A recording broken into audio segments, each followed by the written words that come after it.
My kids always amaze me.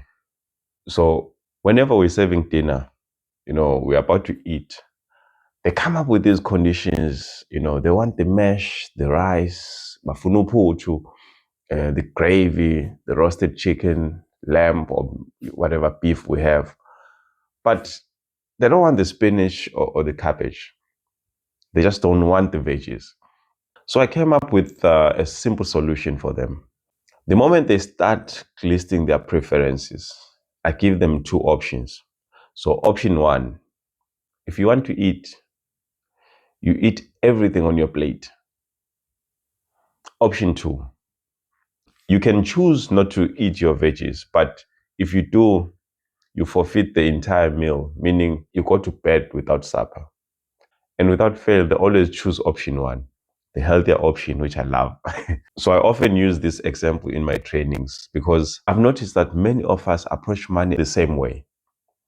We come with these conditions.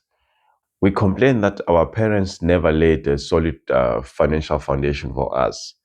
At the same time, we talk about how hard we're working, building this foundation for our own children. And that's a good thing.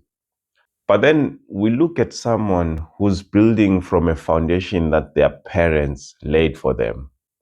Bese sithi, "Ngeke angitshele lutho lo, akaze akusebenzele lo kanako." We look down at those guys. Think about that for a moment.